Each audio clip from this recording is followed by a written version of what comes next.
Alright guys, we're going to get started.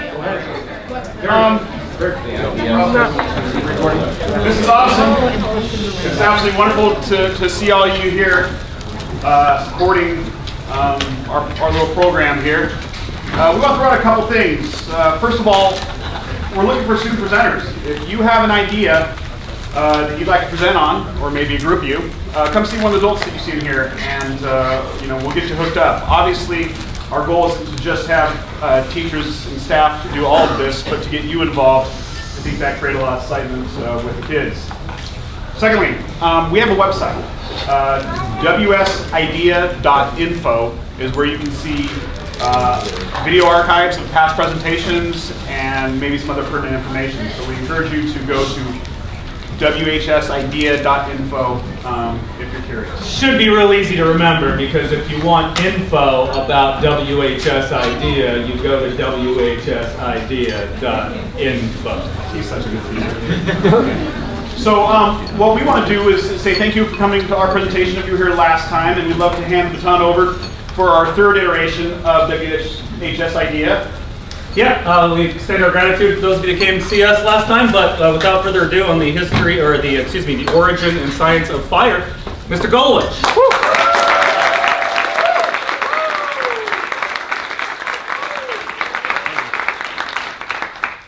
What does it mean to be human? This is the question that Mr. Kennett first asked at the inaugural IDEA speech. And when my brain heard this question, the two sides of it went boom in opposite directions, as if the middle was on fire. The classical scientific side of my brain was like, well, this is kind of a big question. We're going to have to apply some analytical thought to it, pull out our metaphorical knife, chop it into testable questions, define our variables, quantify our data, correlation versus causation. Maybe we should run a computer program, upload all the data, get a simulation, and come out with the answer is 42. That didn't sound quite right. Then the romantic philosopher side was like, oh, I love big questions. What do I think? I had visions of the soul and of love. Ideas about the virtuous man, ethics and morality. I think, therefore I am. Well, that didn't seem quite right either. So I started wondering and asking some questions myself. What does it mean to be human? It has to be something that we all have in common. So the big question then became, how many people are there? And according to the U.S. Census Bureau, at 9 a.m. this morning, the world's population was 7.3 billion people. That's an incredibly large number. Now, have you ever tried to get like 10 people to agree on a common pizza topping? That never goes well. You end up with a fist fight. Amen. How are we going to find something that 7.3 billion people have in common? Whew, my head already spinning. Then I asked a question I honestly believe I've never thought about before. And I wonder if any of you have. And here it is. How many people have ever been born? Now, I don't have a lot of time, so you're going to have to come up with a number in your head quickly. Believe it or not, they've actually done studies on this. And they came up with a range of answers, but most of the major studies with the same parameters came up with a similar answer. So, let's assume that we're counting from 50,000 BC, which is the point at which modern humans came about. Based on that, there have been approximately, ready? Think about your number in your head. 106 billion people have been born. Now remember, 10 people trying to agree on a common pizza topping. How are we going to get something that 106 billion people have in common? At this point, I didn't know what to think. So I did what most intelligent people do who realize they don't know everything. I looked at what other people had to say. And when you're thinking about what does it mean to be human and evolution, you have to go to Darwin. And Darwin said something interesting that kind of became the basis from this. Oh, by the way, on a quick side note, if you think about this, 106 billion people, 7% of the people that have ever been born are alive right now at this second.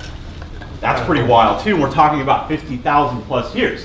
Right? So I went to Darwin, and Darwin considered language and fire to be the two most significant achievements of humanity. Now we know that other animals communicate. Dolphins and whales have complicated languages. We can teach chimpanzees to communicate with us through sign language. So I thought, well, let's go with this idea of fire. What does it mean to be human? Maybe it is fire. So of course we got to get a little bit, there we go, of fire going right now. So from there, we've got to really dive into this topic. If that's the premise that we're going to go with, let's see where it takes us. So the first thing we got to do is we got to understand the science of fire. I bet a lot of you have seen this. This is like the classic fire trinity triangle. The three things on the large scale that you have to have. You have to have fuel, something like wood or butane. You have to have oxygen from the air, and then you have to have the spark, the key, the heat that gets things going. Now, that's the big scale. But let's talk about what's happening on the molecular level. And in order to talk about what's happening on the molecular level with fire, we have to, of course, talk about golf. Now, I know what you're thinking. Golf and fire? How does that work? Trust me, I'm going to get you there. Now, we're not talking about regular, boring, old golf. We're talking about the greatest golf that there is. I'm talking about miniature golf. Right? Where I grew up, there was a really killer course, and my friends and I would get out there and we'd be competitive. And to this day, when I go home, we still play miniature golf. Now, I was pretty good, all right? But I had a nemesis, the dreaded ant hill. And every single round you come to the ant hill, it's like the volcano, all right? And you've got to hit it at the right speed, with the right amount of energy, and the right trajectory to get it right down into the hole. Now, if you hit it and it wasn't quite right, it roll up, and then what does it do? Boom, it goes over there. And then maybe try again, and this time you're a little bit off, and it goes boom, and it goes over there. And finally, on your 15th stroke, you put it in the hole because you hit it with the proper speed and energy, and then promptly afterwards, you throw your club into the water hazard while doing a Maori war cry. And then you have to apologize to all the small children you scared as you pull your pant legs up and wade into the water. Does that happen to anybody else? Right, that's a little insight into what it's like to play competitive things with me. Right? So, thinking about this idea, this is exactly what happens with oxygen and carbon at the molecular level. They're two elements that want to be together. Now, if they get close together with not enough energy, boom, they go flying apart. But if you give them just the right amount of energy, then they snap together. And when they snap together, they do the happy dance and they jiggle. All right, and when they jiggle, they create friction. When they have friction, they have energy. When they have energy, they have heat, which turns into the miracle that is fire. So let's take a quick look at the, oh, fire was already there, for this chemical equation. In that triangle, we needed carbon. Carbon in our fuel, like wood. We needed oxygen in the air, right? And we need that heat energy to snap those two together. Just like our miniature golf, we've got to get it at the right speed, right enough energy for them to come together. That is the basic science of fire at both the molecular and the larger scale level. So now that we've looked at the science of fire, let's talk about the origin of fire. Where did it come from? Where did it all start? Now, I want you to imagine for a second that I took all of you out into the woods. I gave you no tools, no anything. With all your modern knowledge, I dumped you out there and I said, all right, start a fire. How long do you think it would take you to get to there? You have the most scientific knowledge of any generation that's ever lived before you. Do you think you can start a fire? Now, when I started thinking about this, what is it about fire that is so curious to us?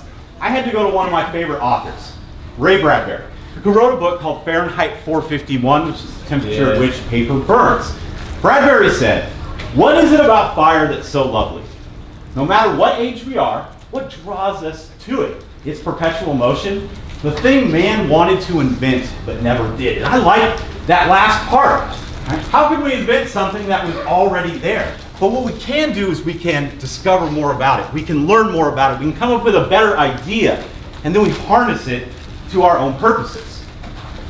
So what's the earliest fire that was out there? How did people get started with this? Unless you live next to a volcano or a lightning strike, you probably didn't encounter fire on a daily basis. Scientists, in the most recent evidence, right, found a cave in Israel that showed evidence of ancient flint tools, and these are the actual tools excavated from the cave, that were used to make fire. And from this, they could come up with some type of date.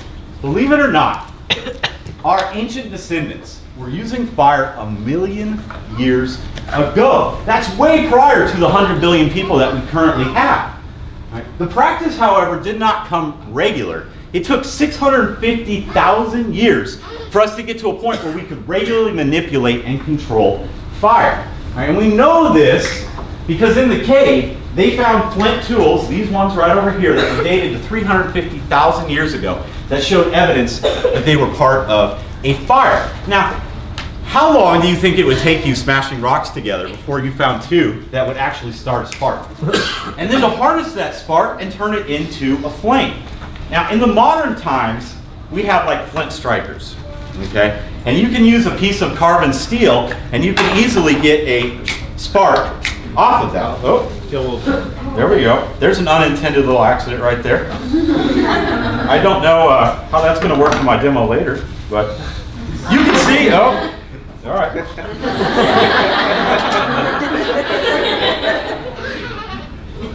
My daughter thought it was funny in the back there. All right.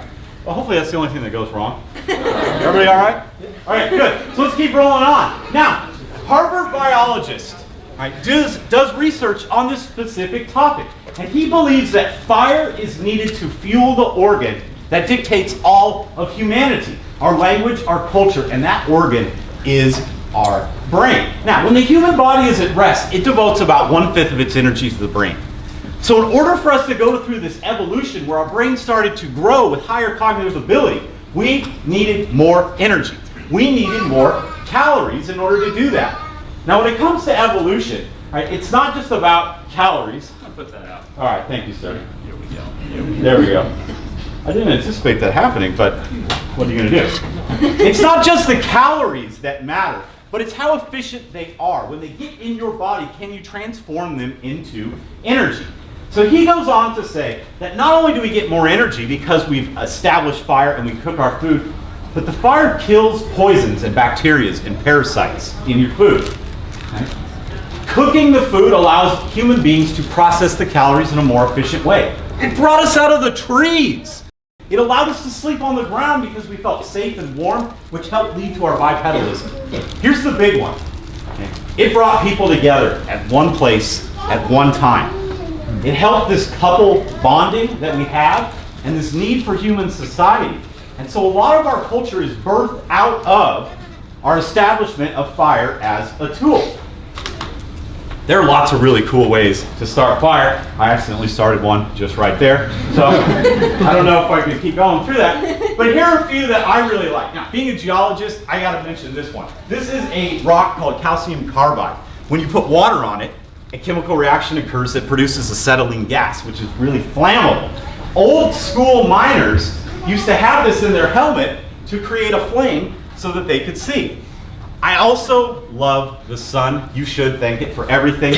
All right? And its energy is amazing. I spent a lot of summer days down by the river trying to focus the sun's energy to start fires. In fact, you can even do it with a water bottle. Here's a really awesome one, a fire piston. All right, you have these two devices. You slam one into the other, and you do it so fast, and it compresses the air that it heats up to 260 degrees Celsius. You can then put a small amount of like dry fungus or char cloth in there, and when you snap it down, the temperature increases, and what's in there ignites. Then, of course, there is fire by friction. Now, besides smacking two rocks together to get a spark, this is probably the oldest, most complicated, amazing fire technique that is out there. Nowadays, we've got all these modern devices, right? We've got these butane lighters. They last a long time. They're super reliable. The first lighters made back in the late 1800s were more akin to our Zippo, which has kind of the same premise to it. There are electrical fires that you can start with batteries and steel wool that I already burned. So you can just kind of see the little spark that gets going on that. All right, that's a good one. By the way, your cell phone has a battery. If you're ever stuck out in the woods, you can use your cell phone battery for the energy to do that. Another popular one that if you're a Walking Dead fan that you may have seen recently is a foil gum wrapper, all right, on a battery, starting another small type of electrical fire. So there's all these interesting ways that we've done it, but friction fire has something special and unique about it. Right now, I'm going to throw it out to our reporter in the field, and he's going to walk you through how to create fire by friction. Welcome. Here we are in a cold, overcast morning in the little wooded area behind my house. to demonstrate friction fires by bow drill. Now I feel like in the media this is one of those things that's portrayed as either being really easy or incredibly difficult, and the truth really lies somewhere in the middle. Now like any other skill, it requires practice. This isn't something you can just pick up right away and be successful the first time. And there are so many little nuanced details to this that I'm not going to be able to explain every single thing. If you'd like to learn how to do this, I'll have these materials in my room for the next week, and you're welcome to come on by after school. And before I get started, I'd like to thank Whole Earth Nature School here in Eugene for lending me the materials to do this bow drill set. Now, one of the things that is often lost in the media portrayals of this is the time that it takes to prepare. Even though I already had all the components of my bow drill set and I know that it's working, it still took me about 45 minutes to get all the other materials together, even though they were readily available. So it takes a long time. Preparation for any kind of fire is the #1 key to success. It's no good getting a coal if you don't have tinder, it's no good having tinder and a flame if you don't have kindling, and it's no good having kindling if you don't have some scout wood and larger pieces depending on what the goal of your fire is. So let's take a look at some of the basic components of a bow drill set. First off is you're going to have your footboard. This is the part where you're actually going to create the dust that will turn into a coal. This is best used with some kind of soft wood. Here in the Pacific Northwest, the western red cedar was considered the tree of life by many of the indigenous cultures, and it would work great as a footboard. Next up we have the spindle, the part that's actually going to fit into that you're going to spin. This is best some kind of hardwood that's not too long, right, not too thick. On top of that, you're going to have another hardwood piece, all right, that's your socket that you're physically going to hold on to as you put the spindle into the footboard and it turns. And then finally, the other basic piece is a bow. It's just a long curved piece of wood. Here we have some paracord on it. If you're out in the woods and you needed something in a pinch, your shoelaces would definitely work, but making natural cordage is really, really hard to do. Besides the basic components of the bow drill kit, you need some kind of tinder bundle. Now what I have here is some jute rope, which is really lightweight, good tensile strength, natural fiber, and when you spread it out, it can become this real small fibrous material. Let me just demonstrate real quick how easily this can catch on fire, all right, by just using a regular lighter. The more you spread it out, the more surface area you get, the better chance that you're going to turn that into a flame. Once I've done that, then I'm going to stick it into this little bit of kindling that I have here, and then I have some smaller pieces of scout wood. Now once I get started on this, if I do it correctly and successfully, the time from when I first start spinning to when I get a flame should be relatively short. But once again, what you're talking about is a lot of setup and a lot of practice time. So I'm going to take my spindle, all right, and my bow. I'm going to wrap it around twice. You need it to be the correct tension. All right, if it's loose, then it's not going to spin.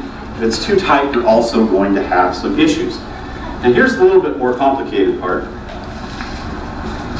Is getting everything set and going. I forgot one other piece of material. You need something that is dry that you can take your coal and transfer it into your tinder bundle with. Today I'm just going to use an old oak leaf from out front of my house in order to get this going. Put your foot on the board. I like to do it without a shoe. It helps me get more in contact with it. Put this in our hole, handboard on top. And one of the key things is to rest this against the front of your leg because it'll give you some extra support and you really have to bend over and lean into it. I'm not pushing down hard to start, just nice and soft and easy to get it moving. And as I go along, I'll increase the speed and I'll increase the downward pressure, which should allow us to get us more materials coming out and give us a better chance at getting a coal. I already have a small amount of smoke started, a little more pressure, a little more speed.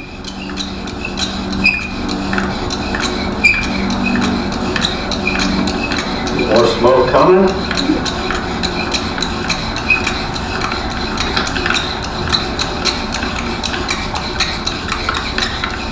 Get tired, so hopefully I'm there. Okay. Now we'll let it breathe for a second. hopefully I got enough there for the coal. Smoking a little bit. A little bit of oxygen into it. Get it going. If it doesn't smoke on its own, then you're not there yet. This should go for a while if you just leave it all alone.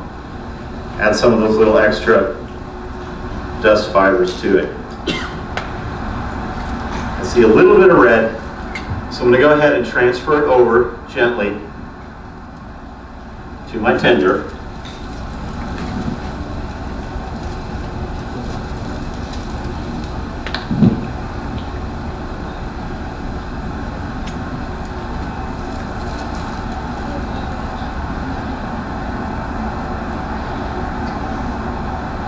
Gently blowing, being patient. See the coal build.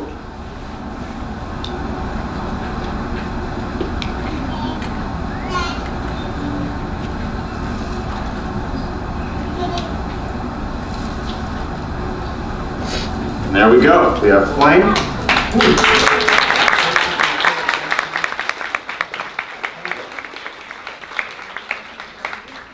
See if we can get something going right away.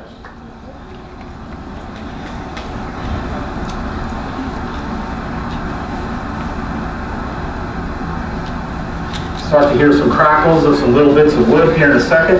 And at that point, I know that I've got it going, and I can start messing with it, making sure that it's got enough fuel to sustain itself. And there it is, fired by friction. Now this is something that I learned how to do about 10 years ago, and then kind of lost connection with, and I rekindled over this summer. And it's something that fundamentally here in our everyday lives, we use it all the time, it's readily available. But doing it in this fashion brings a whole new perspective on it. You look at it in a different way. And again, it's connecting ourselves to those 100+ billion people that have lived before us.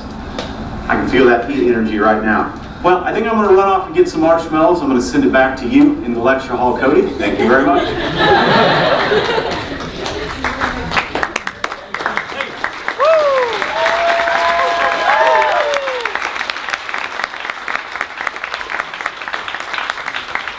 For the record, we only did one take. That was the first try. It was 2 minutes and 15 seconds from the time that I start spinning till the time that I got flame. So this is something that with practice, anybody can accomplish. Now, before I wrap up, I want to thank you guys all for stopping by. I really do appreciate it. I even had the opportunity for my wife and baby to be here today. My daughter is 17 months old today. One of the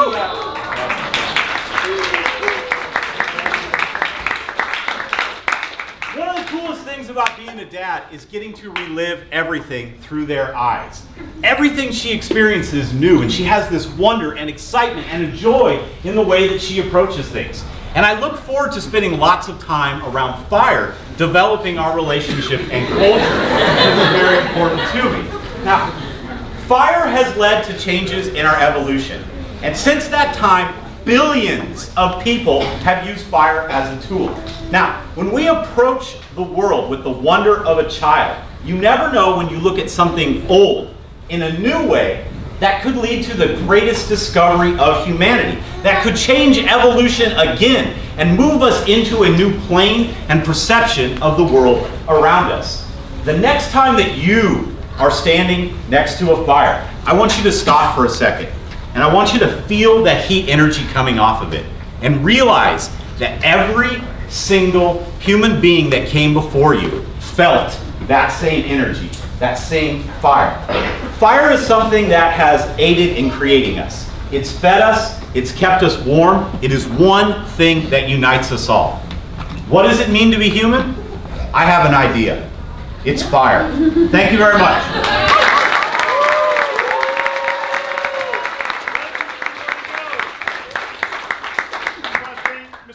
For his informative and humorous presentation. We enjoyed it very much. We want to present him with this piece of art so you can kind of remember your experience here. Thanks a lot, guys.